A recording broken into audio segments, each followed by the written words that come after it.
Magandang hapon sa bawat isa at welcome sa Kapihan sa PIA Romblon. Ito po ay regular po na ginagawa ng Philippine Information Agency. Katuwang po ang Romblon Media Association at ang bago namin partner, ang Ojongan Public Information Office. At as usual, dito na naman po kami. No? Magbabahagi na naman po ng mga bagong impormasyon, no? Para sa ating mga kababayan. At ayun, nagpapasalamat muna kami, no, sa studio po, kung nasaan po kami ngayon, sa opisina po ni Sir Kim Faleron, no. Salamat po dito sa studio po, no, nila dito sa bayan ng Ojongan at syempre sa mga official po ng lokal na pamahalaan ng Ojongan, no, sa pagbibigay po ng pwesto sa atin dito kay Mayor Trina Formalo Fabic. Ngayong hapon po, ano, makakasama natin yung mga local media po natin. Papakilala ko po sila. Dito po sa aking katabi, no, si Sir June Fidacan from Romblon Sun. Dito naman po kasama din po natin si Sir Awe Eranes ng Mata ng Bayan sa radyo natin Ojongan. At syempre, yan, no, nakikita natin sa ating mga screen ang mga masisipag, no, na mula sa Department of Trade and Industry. Si Ma'am Grace Fontelo at si Sir Orville Mallorca, ang officer in charge ba, sir? O, provincial director na, no? Ako na tayo na nagki-claim, no, na provincial director ng Department of Trade and Industry. So ngayong hapon, no, tatalakayin natin yung iba-ibang topic mula sa ahensya ng DTI, lalo na ngayong magpapasko, no? Maraming mga kababayan sigurado yung nag-aabang dito sa nilatag na SRP ng DTI dito sa mga Noche Buena items na kumbaga naglabas na sila ng price guide. Tapos syempre yung mga ano ba yun, yung mga bulb, ano po ba tawag doon? Christmas lights, yung mga Christmas lights. Tsaka yung mga tips, no? Sige po, sa paunang mensahe, hingin ko muna yung paunang mensahe ni Sir Orville. Sige, sir. Sa ating mga manonood. Thank you very much, Sir Paul. Magandang hapon sa aking mga kasama na rito sa studio. And of course, sa lahat na sumusubaybay sa Kapihan, sa PIA program. Isa pong karangalan na sa muli po ay maimbitahan para makabahagi ng mga napapanahong informasyon. No? Ano na ba yung sitwasyon ng ating merkado pagdating sa mga Noche Buena products. And of course, ano na ba yung mga nakaraang mga activities na ginawa ng DTI. Later on, we'll be presenting the result of the Obra Mimaropa Fair and the result of the just concluded Cities and Municipalities Competitiveness Index, no, ng 2024 result, and of course other informations that may crop up later on. And I have with me our Consumer Protection Advocacy Officer and the Information Officer of DTI Romblon Provincial Office, si Ms. Ace. Sige, ma'am, baka may message din po kayo, ma'am, sa mga manonood po natin. Okay, good afternoon po sa lahat and welcome po dito sa Kapihan ng PIA, and kami po ay nagpapasalamat at nabigyan kami ng pagkakataon na ma-share sa inyo kung ano ang bago at ang mga informasyon na kailangan malaman ng ating mga consumers. Thank you. Thank you po. Sige, sir, simulan natin, sir, no, yung topic natin sa ating mga kasama. Dito sa magpapasko, no, ano yung mga may mga consumer tips ba tayo na nakalatag na? May mga SRP na po ba tayo na nakalatag na? Ilang days na lang ba? 24 days before Christmas?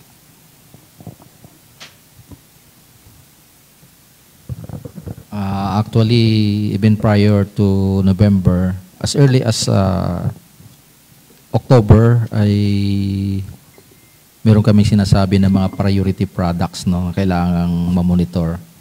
And of course, may enforcement pa nga dyan pagdating sa mga highly critical products like the Christmas lights, no. Ang aming monitoring enforcement team has been going around key trading centers of the province to monitor itong ating mga Christmas lights kung sila ay compliant ba sa requirement ng ating Philippine standards.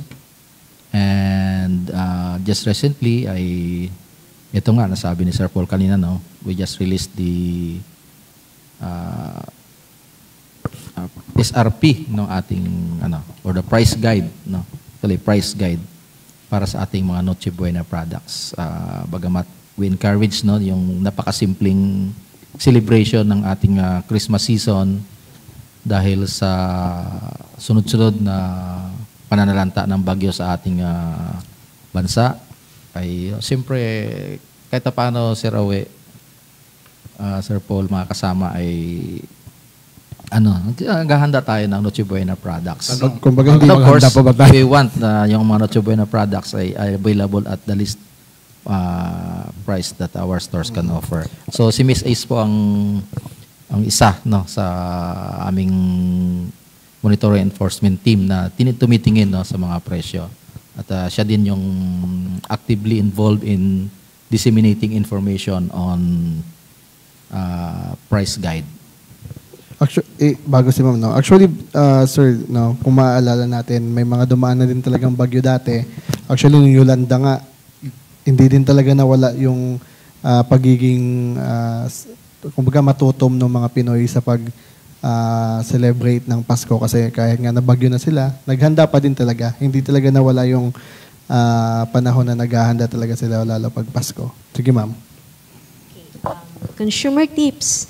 Siguro isa sa mga nakasanayan na natin, no, yung ugaliin po natin na mag-canvas muna bago bumili. Minsan kasi pag nakita mo, ay kailangan ko to, yun na bibilhin mo. Pero there are actually, lalo na sa mga key trading areas, may mga malalaking groceries or kahit maliit, basta mag-canvas ka muna bago ka bumili. Tapos, another thing is siguro yung, may mga, usually pagka mga Christmas season, may mga nakapromo tayo dyan. So, syempre, bago ka bumili ng nakapromo, i-check mo muna, baka mamaya ka na umagahan, expired na pala. So, you check the expiration date, and kung nakapromo naman siya, and then a month pa or 2 months pa naman yung expiration, why not go for it? Tapos, syempre, sa mga Christmas lights, always check natin yung PS marks niya, no? Product standards marks niya. No? So, another thing siguro, yun nga, katulad na sinabi ng aming director, kung kaya natin na maging simple, pero masaya ang ating pagkainan ngayong Pasko, mas makakabuti po sa atin yun, sa ating bulsa. Yun lang po. Okay. Magandang hapon sir, no? Una muna, congratulations, full-time na tayo. Sabi ko nga kanina, long overdue na ang pagiging provincial director mo. Congratulations sir. Anyway, kumusta sir ang kwan na ang presyo ngayon ng mga Noche Buena product na hindi ba tumaas?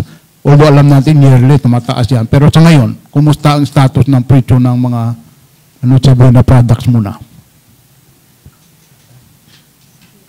Okay, ako na lang po siguro. Previous year, Sir Awe, wala tayong movement ng prices. But then, during this year, compared to last year, meron tayong mga items na talagang naggumalaw dahil sa gumalaw din talaga yung presyo ng raw material sa pandaigdigang presyo. No? But then, katulad nga rin yung ating PSA meeting, ang ating inflation rate is although 0%, pero compared to last year, meron talaga mga produkto na masabi natin may tumaas. At meron din naman na hindi or nag-maintain lang. So, ano-ano mga particular, madam, na mga produktong Noche Buena ang malalaw ang pan? Hindi naman lahat kamo, no? Pero may mga ibang mga produkto. Ano-ano ito? Okay, usually kasi karamihan dun sa brand, depende sa brand. Pero yung mga affected natin like sa cheese, yung mga queso de bola. Although may mga brand naman na bumaba, like sa mayonnaise, kung okay lang, no, meron tayong mga Best Foods, Magnolia, yan, maintain lang siya. Yung ibang mga is bumaba. Best Foods, Mayo Magic, then Best Food na mayonnaise. But then, other than those brands, medyo tumaas. Tapos, so all-purpose cream, ang bumaba is yung Angel. Tapos yung Magnolia, yan, medyo tumaas siya. Let's see. Salad, macaroni, yung Royal Premium, medyo tumaas. Sabihin ko na lang siguro yung bumaba, no? Para mas ma-promote natin din. El Real, tsaka El Real Salad Macaroni, tsaka Sunshine Salad Macaroni, yan, bumaba siya. And then, yun. Doon naman sa ibang mga produkto, for example, is yung ham, tapos po yung fruit cocktail, sandwich spread, pasta spaghetti, elbow macaroni, maintain lang po ang kanilang mga presyo. Okay. Ang tanong pa dyan, kaya pa bang makabili ngayon ang ating mga kababayan itong mga tutuloy na product na ito. Anyway, sabi nga ni kasamang Paul, tradisyon na yan sa atin, ano, sa mga bahay natin, na pagdating ng Pasko ay nagnunutriboy na. Anyway, ito mga produktong ito, no, na alam natin ito, dati-dati pa, may mga produkto dito, ano, na nung panahon ng ESF ay may mga product tayo, no, na ginabantayan. Kumusta na ito ngayon, Chair? May mga, wala na ba ito? Lifted na ba yung particular doon sa mga ham, ano? At saka mga spam, ano ba yun? Spam niya gawa ng, ang materials ay pork. Kumusta na ito, Chair? Wala na ba tayong ban sa mga produktong ito? As we monitor naman po yung market, mostly ay mga pa rin poultry-based ang ating mga hamon. No? Last year talaga wala tayong nakita talaga sa merkado na pork product. Opo. And this time naman ang aming minomonitor ay kung saan nanggaling yung mga processed products na ito kasi mayroon pa rin tayong mga areas. May mga areas na under red tag na naka-red alert pa rin yung kanilang mga dahil sa ASF. But as to regards the price of the pork, no, very, very competitive yung ating price ng pork dito sa Ojoan compared sa ating neighboring provinces, no. I was communicating with the rest of the provinces within Mimaropa. Nagko-compare ako, tayo pala may pinakamurang presyo ng pork, no, in the region. Mm-hmm. At ito'y nakaka-benepisyo sa ating mga consumers. Kasi nga, tapos na yung crisis natin sa ASF. Yes. Yung ibang tabi natin mga provinces ay mga mangilan-ilan, may mga munisipyo na affected.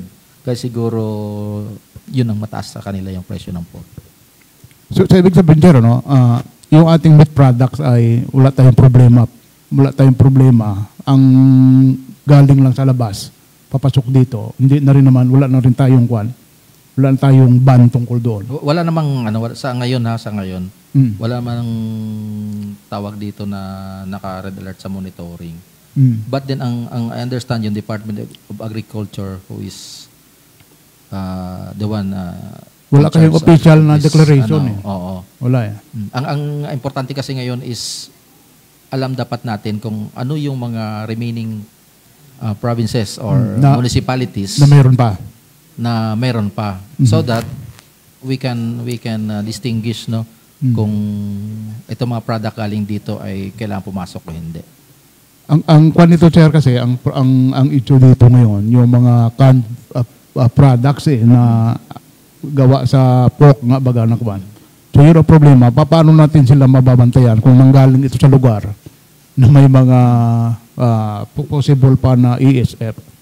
Actually, sir, sa process, ang criticals pag mayroon tayong problema sa live na mga nagkakasakit yung ating mga hayop, ay sa fresh meat. Yes. Because alam natin na medyo loose ang regulation sa pag-transport . But then pagdating sa processed, like itong mga tawag dito, hotdog, ham, na ang materials ay pork. Yes.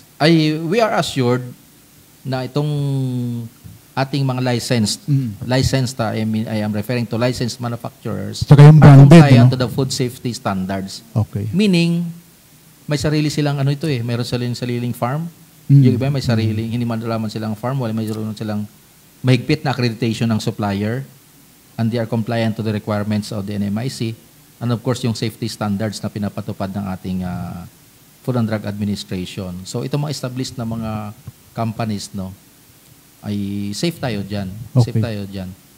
Kasi mas may malalim no na regulation na monitor sa kanila. And of course, they will not gamble no their license to process meat na issue yung sakit ng hayop. Okay. Ito pa sir, makalimutan ko pa. Alam natin ngayon na mas grabe ngayon ang order sa online.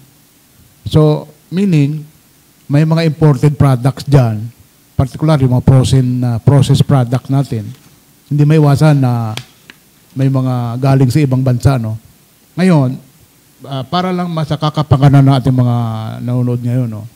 May mga produkto na hindi natin mabasa. Ibig sabihin, walang English, no? Tulad ng binabanggit namin dati sa PHA, walang English translation. So, paano natin malaman ito? Ano ito? Una, anong klase ito? Expired na ba ito? Walang ganun walang mababasa So, paano natin mabigyan ng proteksyon ng ating mga kababayan tungkol sa bagay na ito?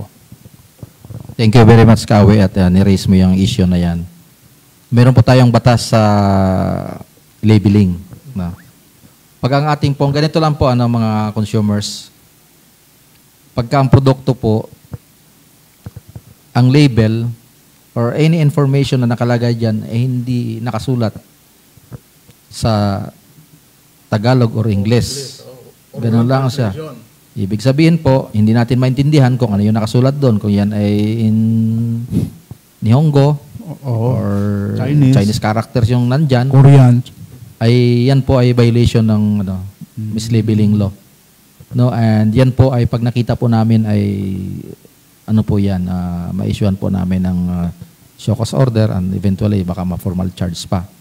Kasi po kung yan man po ay imported at merong information na nakasulat doon sa bansa na pinanggalingan at hindi English or Tagalog, dapat po yan ay may translation. Yes. May translation po. Lalong-lalo na po kung ito ay cosmetics. Lalong-lalo na po kung ito ay electrical products. Lalo na sa Food siguro products, pagkain, yes. Lalo na po pag ito'y pagkain po. Oo. At yung mga products covered by mandatory standard certification. Kasi dun yung stake doon yung safety ng ating mga consumers. So, kung kayo po ay umu-order online, meron naman po kasi yung mga naka-post sa kung ano yung mga label at saka Yes. Pag alam nyo naman po na walang translation, ay huwag nyo na pong tangkilikin. No? At pag tayo naman po ay sa stores, sa stores, halimbawa sa supermarket namili, usually po pag mga food products, meron po yung pag nag-importer ay, halimbawa, di ba mga imported products may nakalagay imported by, kung ano yun. Tapos meron pa yung under license.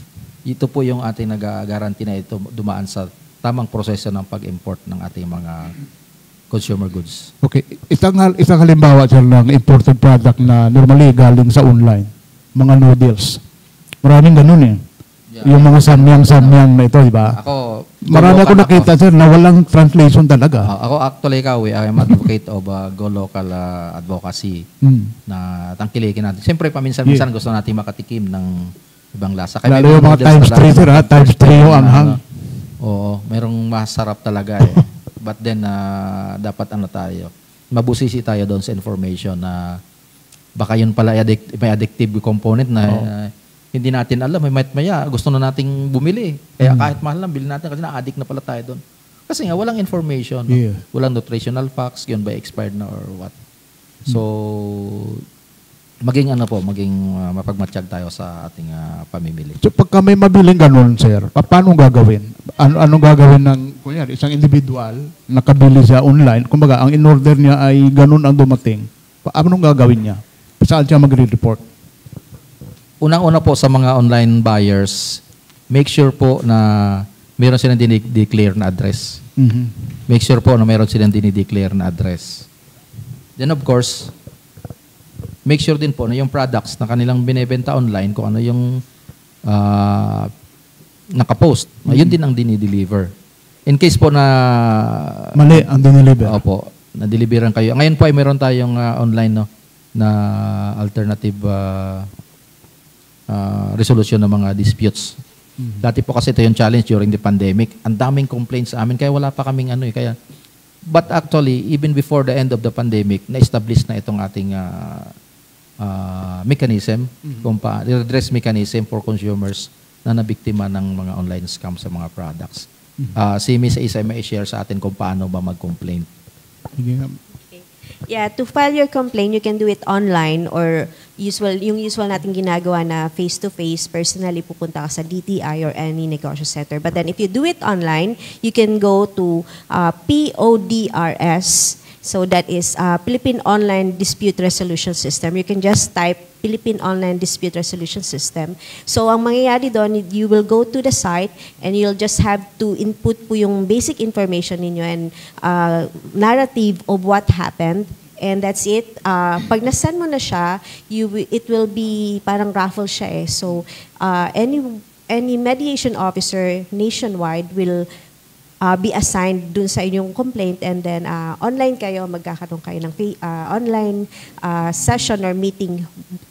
Basta just make sure na yung nilagay nyo po na information about dun sa supplier, dun sa respondent is true and correct. Kasi kapag walang way, syempre hindi na yan mag-go through, baka i-forward pa yan sa NBI. So just make sure na kompleto yung information doon sa kung sino or sino yung pinagbilhan ninyo. Pwede palang anywhere in the Philippines or kahit sa abroad pala, no? Pwedeng makasama doon pagdating sa dispute proceedings. Basta po Filipino citizen, yun po yung natin, under RA 7394, Filipino citizen and consumer siya. So online po yung ating mediation. Okay. Sige, sir. Sir Jun, baka may question po kayo. Good afternoon. Ako'y nagtanong sa Provincial Veterinary Office sa kanilang sa status ng ASF sa panahong ito. Ay wala pa raw mga AO o kung anumang mga documents na nagbibigay ng warning. Ay sabi ko ay baka put unaware kayo dyan, katulad ng nangyari ng 2023, na bago malaman natin, naglaganap na pala yung contamination. Ay sabi, itatanong pa raw kay Doc Paul Mignano, Doc, anong nangyari na dyan sa iisip nating programa, control program? So, kasi sabi ko nga, maraming port of entry tayo dito sa Romblon. Dapat yung bawat mga ports yan, may mga awareness awareness program regarding ASF control. Kasi mahirap yan nakita ko dito, siguro hindi ko malaman kung mayroon ba tayong mga pork product na galing sa ibang lugar. Narikit. Parang may nabasa akong advertisement ng Chicharon. Hinahanap ko nga kung nasaan yun May mga pumapasok na Chicharon. May pumapasok na Chicharon. Ayan ay bawal na bawal yan kahit na sabihin natin walang iisip na kaso. Pero yan ay nananahimik lang yan So, hindi ko rin malaman, sir, kung wala tayong nakadepende naman ang DTI kung ano ang executive order ng lokal na pamahalaan ng provincial government siguro. Kung sakaling magbaban. Ang chicharon po unfortunately ay hindi siya part ng ating basic necessities and prime commodities na regularly minomonitor ng DTI. Opo, din siya, kaya lang hindi nga siya basic siya, chichirya, consider chichirya or mga pampulutan sa isang party na so hindi siya basic, sabi ko hindi siya basic. But then kung mayroon namang nakita na may problema yung isang produkto, at may sa amin, may directive, or even kahit walang directive at mayroong report na mayroong ganung bagay, tinitingnan din naman namin kasi part din siya ng consumer protection. Hindi ko lang alam kung mayroon sa mga formal na tindahan, pero yung mga chicharon usually kasi sa nilalako-lako yan eh. Ang mga pumupunta sa office na mga naglalako ng chicharon ay mga local natin. Yun talaga ang mga inano namin. Mayroon tayo dito sa Udyongan, masarap gumawa ng chicharon. Ang source din na sila din mismo ang gumagawa. So siguro sir, ang dapat gawin ng mga mamimili, tanungin mo na kaagad saan galing sa chicharon mo. Ganun siguro ang unang precautionary measures. Para at least, alam na pag dito lang, secure yun. Pero pag sinabing, ay galing ito sa Batangas, galing ito sa ganun, tika muna. Pwede ba i-report sa inyo, sir, pag may mga ganun? Ang ano din naman kasi is i-refer namin sila sa appropriate agency. Oo, yung issue nung Kasi ang dami kong nakikita dyan, no? So, better, i-call natin ang atensyon ng appropriate agency. So katulad ditong magpapasko kasi ay alam mo yung mga taga-Romblon kasi mahilig yan kung minsan ay nasa Maynila na sila. Doon pa sila bibili pa rin ng karnet para dalhin dito. Wala namang ang DTI, walang control ang DTI when it comes to fresh. Wala po kasi hindi namin hindi namin siya. That's out of our jurisdiction kasi yung fresh meat. So ipapabahala natin yun sa Municipal Agriculture Office sa iba't ibang bayan. Pag may verified information po kami, siyempre concern na ng consumers yun. I-refer po namin sa Kasi nangyari yung minsan ay Agriculture. Pinapunta ko ng Corcuera at mayroong yung OSAP pa yung foot and mouth. Mayroon dong kaso na nagkaroon ng foot and mouth. Sabi ko, saan kaya galing ito? Hindi nila alam.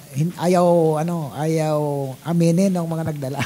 Ay may nagkwento na yung kapitbahay daw nila galing Batangas na may dalang karne. Kasi magpapasko yata yun. Hindi ko na kinumpronta. Kasi hindi naman lumaganap yung sakit doon kasi doon na lang sa isang barangay ay naubos na yung baboy nila. So, wala tayong maliban na lang sir kung magre-recommend tayo sa provincial government na may nabalitaan tayo. Pwede yun, di ba? Yes, yun naman ang open naman yung ating mga ahensya. Ang importante dito yung information pagka alam natin na worth sharing, validated siya. I-call natin kaagad, heads up agad natin yung concerned agency. Mahirap na kung sabihin natin na wala tayong pakialam dyan kasi hindi natin jurisdiction dyan. Bahala sila dyan, hindi po pwedeng ganun. Sa amin nga sa office, ang policy namin is no wrongdoer. Bagamat hindi namin nasaklaw ang isang produkto, hindi namin aksyonan. Nire-refer kaagad po namin doon sa appropriate agency. Nabanggit mo sir, ang hindi saklaw ng mga produkto. Pwede nating linawin ano-ano mga para sa kapakanan ng ating mga nanonood. Ano-ano yung mga produkto na hindi covered ng DTI at ano-ano naman yung mga pasok sa inyo. Kasi kadalasan ito yung inaaway kayo dahil sa ganun, yung pala hindi pala inyo. Ano lang po, simple lang ang hindi natin kailangan batahin ng batas. Pagka yan po ay presko. Sariwa. Yan po ay Department of Agriculture. Pag yan po ay nasa lata na, nakapakete na yan po ay DTI. Yun. Halimbawa po, ang karning beef, karning baka, pag yan po ay papasok sa lata, beef pa lang, wala. Yan ay Department of Agriculture. Pero yung pa naging corned beef, pag pumasok sa lata na, DTI na po yan. Yun. So, pag pork yan, ay DA. pero pag yan naging luncheon meat, yun na. DTI na po yan. At siguro sir, may isa pa. Yung produktong petroleum product. Kasi kadalasan, ba't ang mahal ng gasolina? Pinababayaan ng DTI. Ganun na naman. Ako po ay 3 dekada na sa DTI at palagi pa ulit-ulit po din na minsan na nakukulang atensyon namin sa bagay na yan. It's very unfortunate na yung concerned agency wala ang opisina sa mga probinsya, yung Department of Energy. No, pero pag nagkaroon po ng crisis, DTI being the chair of the Consumer Net, ay, of course, the National Price Coordinating Council, ay nagkakaroon kami ng mga monitoring din. Pero sinusupply lang namin yung information doon sa taas. No? But as to mag-apprehend kami or mag-charge, wala po sa aming yun. So, para malinaw, hindi covered ng DTI ang petroleum products. Hindi rin po. Pero- Cosmetics at saka itong ating mga gamot. Yan, we have the FDA, DOH. Sa isdaan din po, lagi din po tayo sa Yeah. raway na Kaya nga. attention sa presyo ng isda. Yun Yan po nga. yung Department of Agriculture din po yan. So at least malinaw sa ating mga kababayan na yun ay hindi ninyo saklaw. Pero yun nga, kadalasan kayo ang inaaway. Anyway, maganda rin yan na pag-uusapan para at least malaman nila na may kanya-kanyang jurisdiction at enforcement ang mga ahensya ng gobyerno. Okay. Puntahan natin, sir, yung electrical ngayon. Kasi alam natin, papasok na ngayong Pasko.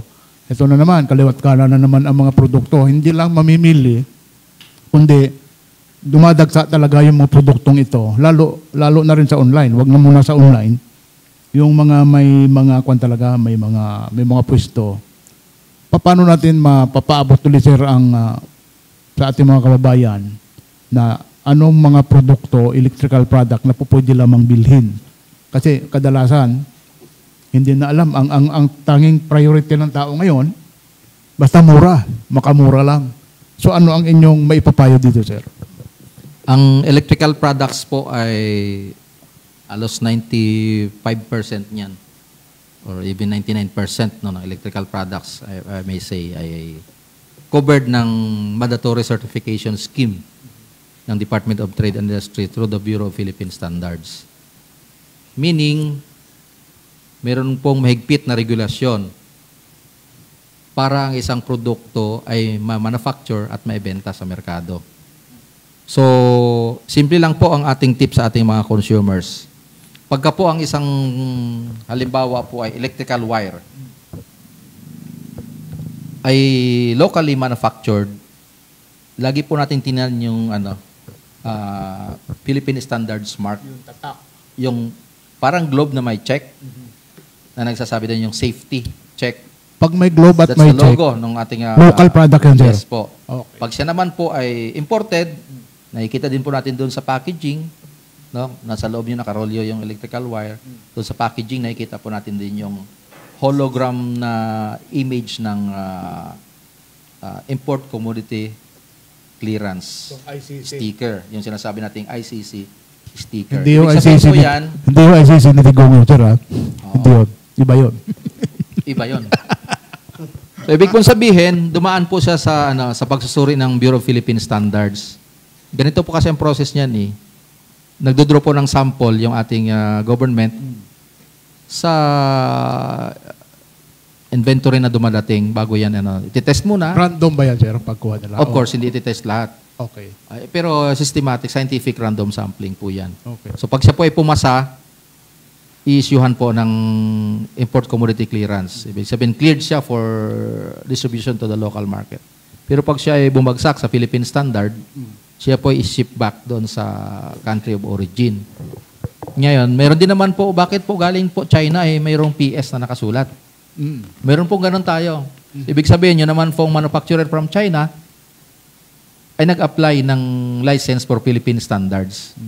Yun naman po ay nagkakaroon ng periodic inspection, product and factory assessment ng ating mga technical people ng ating Bureau of Philippine Para Standards. hindi patalisihan. At pag sila po na-issue ng license, ayun na, pwede na sila magbenta sa Pilipinas. So para bang ang iyong factory ay doon lang nakalagay, pero ang iyong sinusunod na regulating body ay ang Pilipinas. Okay. Meron tayong mga galing China pero PS ang quality mark. Sige, sir. Sir, paano naman, sir, malalaman ng tao na itong kung may listahan ba ng mga trusted na mga supplier ng mga Christmas lights na available sa saan po nila makikita? Meron ba sa website ng DTI? Or paano nila ma-check na trusted din yung mga stickers na nandun sa mga... Actually, meron tayo sa Google app, yung tinatawag nating ICC certification. So, pwede po siyang i-download. Tapos, ang mangyayari lang po, Kapag po namili ang isang consumer, i-scan lang po niya yung QR code na nandoon sa produkto and then makikita na niya kung yun po ba ay valid na ICC mark. Pero in ano talaga, kapag po mamimili ang isang consumer, ang kailangan lang po talaga niyang tingnan is yung PS and ICC mark. But then for the list of products, when we ask for yung sa ating Christmas lights, meron po tayong nilabas sa Bureau of Philippine Standards. Nandoon yung listahan ng lahat ng mga valid or trusted or na-issuehan ng PS, ng license. So, pwede po tayong tumingin sa BPS na website. So, nandoon po ang lahat ng mga manufacturer na dumaan ng scheme. Sige po. Paano naman example, syempre hindi naman lahat is kaya namang gumamit nung app, ano ba yung ICC scanner, parang ganun. Paano nila masisiguro sa tingin lang doon sa mga boxes? Tsaka kung maaalala natin yung mga Christmas lights, di ba yung mga Christmas lights ngayon, pinipeke na nila yung mga box. Hindi lang, pati yung hologram, pati logo. So, napipeke nila yung mga sticker. So, ano yung pwede ano dapat sundin? Sundin, oo. Isa siguro sa mga protection na sinasagawa ng DTI yung aming monitoring. So, we ensure na dito sa probinsya ng Romblon and all other provinces na may mga DTI offices, we ensure na yung mga tindahan natin is monitor natin, may ensure na yung mga tinitinda nila na Christmas lights is talagang valid yung PS and ICC mark. But then, just to make sure na makita nila ng mga consumer, ito po yung sample ng ating, sana maano natin, ayan. Makikita dyan, yan. Kapag PS mark itong may globe, tapos may check siya, ayan. And then, ito namang bago nating ICC, meron na kasi yan yung merong naka-hologram siya and then meron ding maliit na QR code. So, yan na po yung pinaka-latest na design ng ating PS and ICC mark. Ito ba, mama, hindi ito binabago-bago ng DTI, ito mga kuha. Kasi, tanda natin, ang gagaling ng mga kuha na ito, ang gagaling nila mamiki. Napipiki nga ang pera eh. Lalo pa ito. So, nung panahon po ay noong panahon na grade 1 pa ang Maynila. Hindi. Nung panahon na nagsisimula pa lang tayo dito sa mga certification, black and white lang yung ating ICC at naglipa na nga ang mga counterfeit na mga Ngayon po, per product po yan, ang identification yan. Kaya po kami pag nagmo-monitor, meron po ganitong markings. May app po yung ating monitoring team, yung sinasabi nga ni Miss Ace, to validate na valid ba itong mga numbers na to. Halimbawa, itong hologram sticker na to, naka-attach sa, pwede siguro mag-ano ng brand. Example lang naman, naka-attach sa Firefly. Okay, na product. Halimbawa, Paxfly naman na imported. Ganun. At nung aming i-scan doon sa app ng BPS, lumalabas na siya ay sa sanitary ware na imported pala. Okay. May mga ganong cases po. Kaya maraming kami nakakasuhan na kahit meron naka-attach na ICC quality mark. So, ibig sabihin po, yes po, ginaya nila yung isang license, License product. Oo. Yung sticker na yon ginamit, nag-reproduce sila ng marami, ginamit sa ibang produkto. Sir, baka may these are the things na ginagamit ng government, para naman yung ma-counter natin yung ginagawa ng mga scammers. Naalala ko dito, kung maalala po, may nahuli ang mga pulis na mga sigarilyo. Box na sigarilyo. Ano siya? May tawag dito, di ba, may ang tawag yung barcode. Mm-hmm. Pero kung sisain mo siya, iisa ang number. Lahat ng produkto, pati yung maliban sa kahon, yung tawag dito, yung pack ng sigarilyo, may barcode, may iisa lahat ang number. Ayun, pero sa unang tingin, hindi mo iisipin na piki siya. Kasi ang naninigarilyo, basta yan may masisilag. Titirahin na lang. Ay, mura. Yun. So, paano ito, sir? Anong Anong mga kuha natin sa ating Masabi mga ko, kabayan? Oo. Huwag na tayong manigarilyo. Yun lang. Yun lang masabi ko. Huwag na po tayong manigarilyo. No? At saka, wala naman tayo, I don't know, kasi Magagalit na ba maging nakapigil ako ng isda? sigarilyo nung college, kaya lang wala. Ginagamit na ni Loya yun sa dagat na sigarilyo. Sir, sir, baka pwede niyo din maipaliwanag, sir, sa ating mga manonood kung ano, sir, yung kahalagahan na